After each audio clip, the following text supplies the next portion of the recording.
All right, well, hello, eighth graders. We are continuing along here.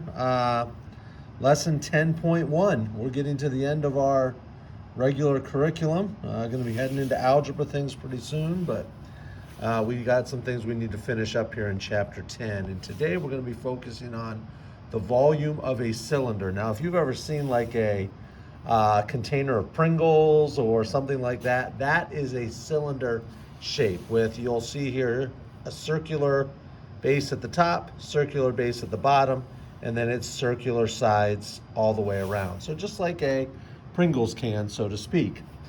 Volume of a cylinder, the formula is volume equals BH. It's a capital B, so that signifies that we're talking about the area of the base.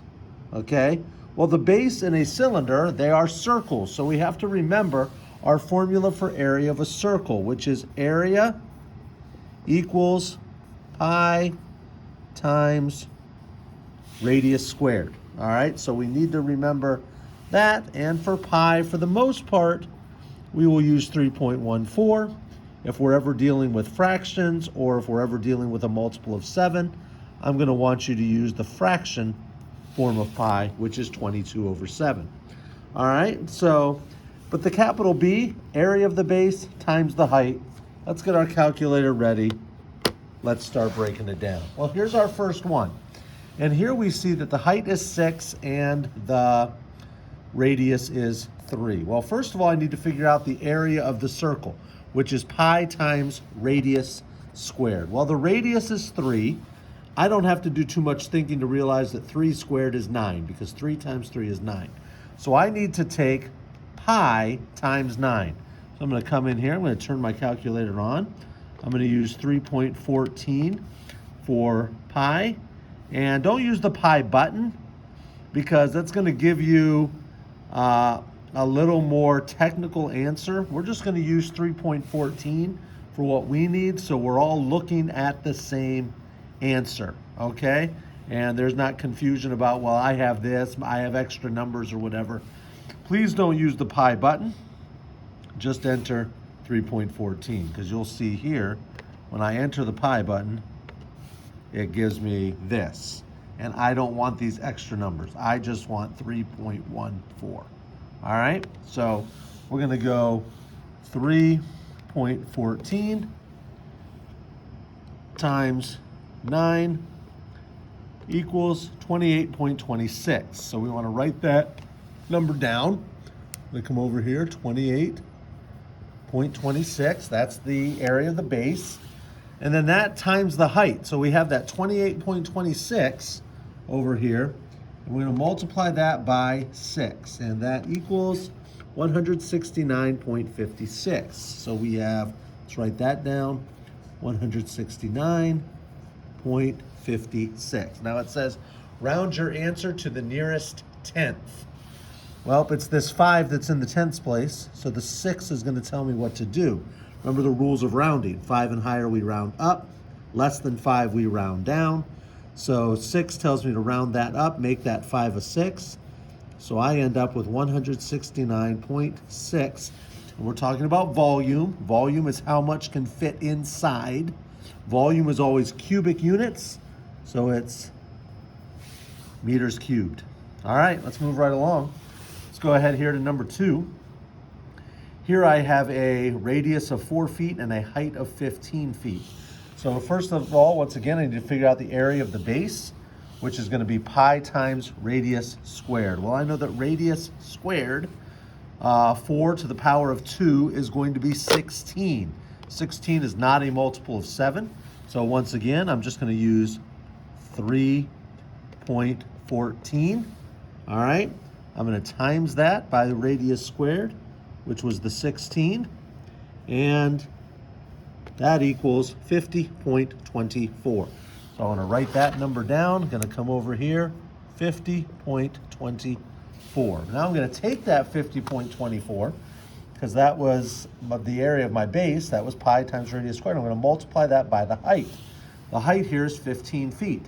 So I go back into my calculator. I still have 50.24 in there. I'm going to multiply that by 15 feet. And that equals 753.6. I don't need to round that one. because it's already ends after the tenths place. So I can just use 753.6 or 6/10 cubic feet. All right, moving right along. Number 3, 18 inches as a diameter, 26 inches as a height. So we got to remember this now. Don't accidentally just go ahead and square 18 because it's radius squared.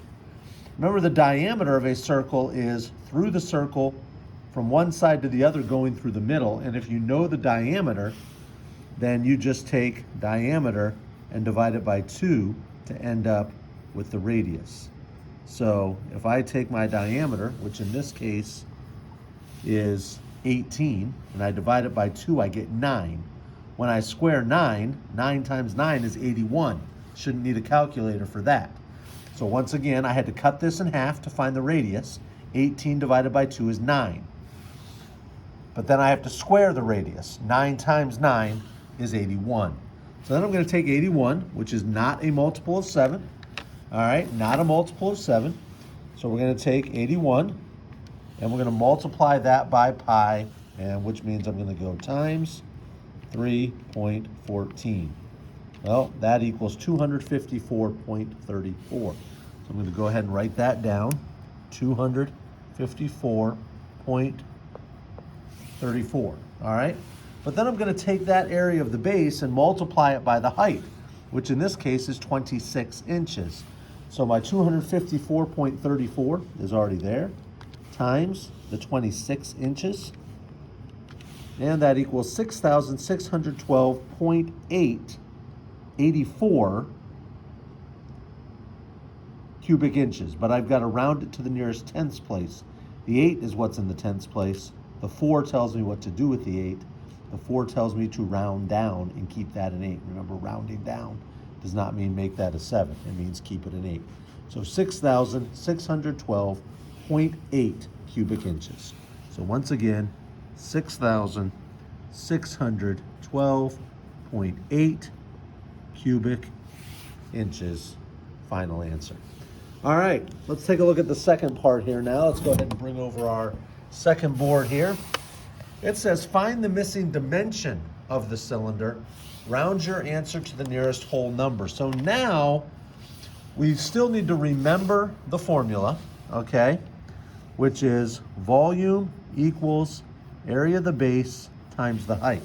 Now, when I'm plugging in different areas, what I'm going to go ahead and do is I'm going to say, okay, volume equals pi times radius squared times the height. And I'm just going to be more exact with the area of the base, because now my job is to find the missing dimension.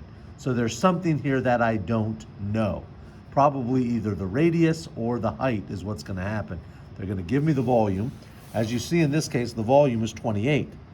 So 28, I'm going to plug that in for the volume, equals pi, okay, which is 3.14, okay? And I'm going to go r squared and height. Now in this particular one, I know the radius, 1.5, okay? So I'm going to go ahead and square that. I'm going to go ahead and put 1.5, square that, I get 2.25. So 28 is my volume, pi 3.14. My radius squared is the 2.25. So I'm going to go ahead and put that, and then times the height. So now I'm just solving an equation, okay? So I need to multiply these two numbers, okay, to get them together. So I'm going to go ahead, 3.14 times 2.25. That equals 7.065. So 28 equals 7.065, which is what those two were multiplied together, times the height. Well, now, to isolate the h, I'm going to divide both sides by 7.065. That's what I'm going to do. So I'm going to take 28 and I'm going to divide it by 7.065. So I'm going to clear my calculator. I'm going to take 28 and I'm going to divide that by 7.065. 7.065 equals, I get 3.963, but it tells me to round it to the nearest whole number. I'm going to get these long decimals most of the time. Maybe not all the time, but most of the time. It tells me to round it to the nearest whole number, which means I'm going to be looking at the number in the tenths place right after the decimal. So the question is, what does this 9 tell me to do with the 3? Well, remember, 5 and higher we round up, less than 5 we round down. So the 9 tells me to round up and make the 3 a 4. I find that height equals 4 meters. All right, let's look at the next one. Here we go. We've got another one here. Now I'm trying to find the radius, okay? So volume equals 564. So we know that volume equals pi times radius squared times height, because pi times radius squared is the area of the base, which is what the capital B means because it's a circle, times the height. So 564 equals pi, which is 3.14, times radius squared. I don't know what radius squared is. I don't know what r is, so I can't figure that out. And then times the height, which is 4.25. So times 4.25. So just like we did before, we're going to multiply what we do know. All right, I'm going to go ahead and erase this just to give us a little more room here.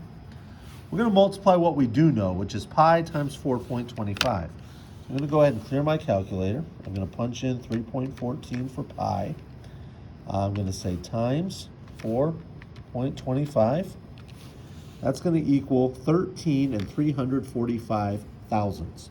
13 and 345 thousandths. So 564 equals 13 and 345 thousandths times r squared.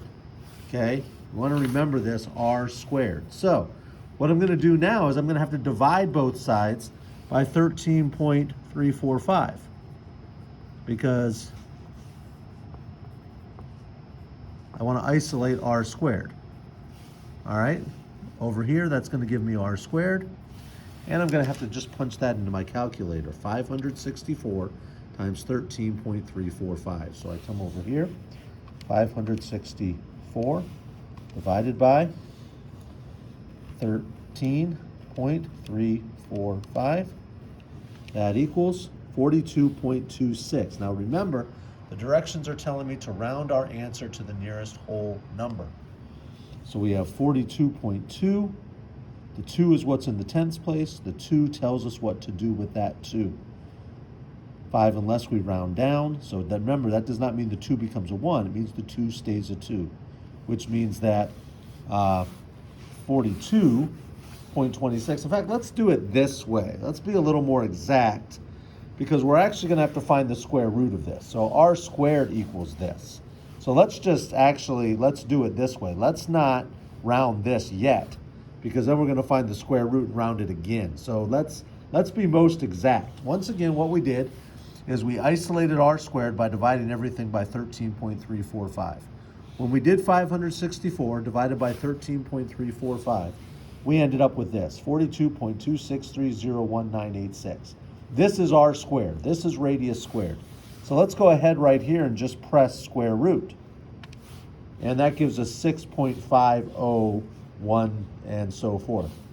This is what we want here. All right, so we already have the r squared. Now we know what r is. We look at the 5 because we're going to round this number to the nearest whole number. The 5 tells us to round up and make the 6 a 7. Okay, and so 5 and higher we round up. 7 equals r. The radius is about 7 meters. All right, talk to you later, 8th grade.